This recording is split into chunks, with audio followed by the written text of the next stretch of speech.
All right, today we're diving into something that is just mind-bending. We're talking about Vimanas, these incredible flying machines described in ancient Indian scriptures. Now, these weren't just simple chariots for the gods. The texts describe them as seriously sophisticated flying craft. So, what is the real story here? That's really the question that gets you, right? Could these ancient texts actually be describing advanced technology? Maybe even spaceships, thousands of years before the Wright brothers ever got off the ground? Well, let's dig in and see what we can find out. Okay, so first things first, we have to understand where these ideas even come from. And the concept of Vimanas, well, it's woven deep into some of the oldest and most sacred texts in the world. We're talking about the Vedas and the epic poems, the Ramayana and the Mahabharata. So what is a Vimana exactly? Well, the word itself comes from Sanskrit, and it means something like measuring out or traversing. Early on, the texts mostly used the word ratha for chariots, but Vimana came to mean something way more advanced. We're talking celestial vehicles, flying palaces, you name it, all used by gods, demons, and legendary heroes. And believe me, these were not your average chariots. Take the Pushpaka Vimana, which Lord Rama famously used. It was said to move at the speed of thought. Then you have the Saubha Vimana from the Mahabharata, which was basically a flying city that could even turn invisible. And the hero Arjuna, he flew around in a celestial ride that could take off and land like it was nothing. These are descriptions of some truly extraordinary machines. So the big question is, how are these things supposed to actually work? What's so wild is that the descriptions go way beyond just being cool stories. Some texts actually lay out what feels like a technical guide, almost like a taxonomy of ancient flight.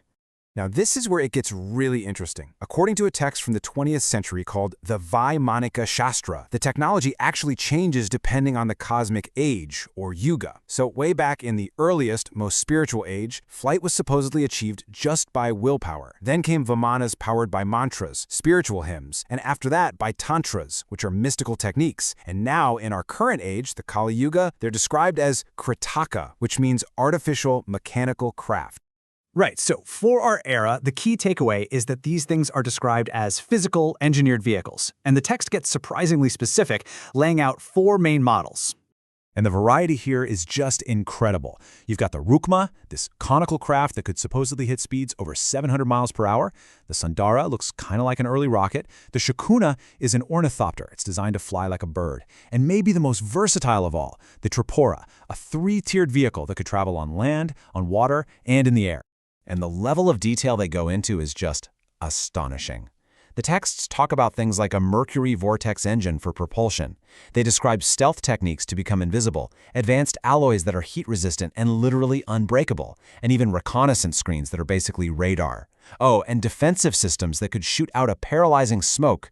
It sounds like something straight out of a sci-fi blockbuster. But for all this fascinating detail, how does any of it actually hold up today? This brings us to a huge turning point, the moment where modern science really puts these ancient claims to the test. And that turning point has a specific date, 1974.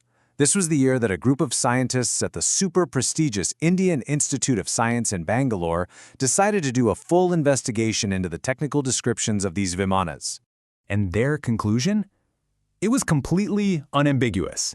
After looking at the designs from the Vaimanika Shastra, they called the craft aerodynamically unfeasible and said the text showed a complete lack of understanding of the dynamics of flight. Oof. And when you break it down, the analysis is pretty stark. That famous mercury vortex engine, it wouldn't generate anywhere near enough thrust to get off the ground. The bird-like ornithopter designs, they actually violate basic laws of motion. And those advanced metals, well, the recipes turned out to be more like alchemy than metallurgy. We're talking ingredients like animal urine and eagle eyeballs.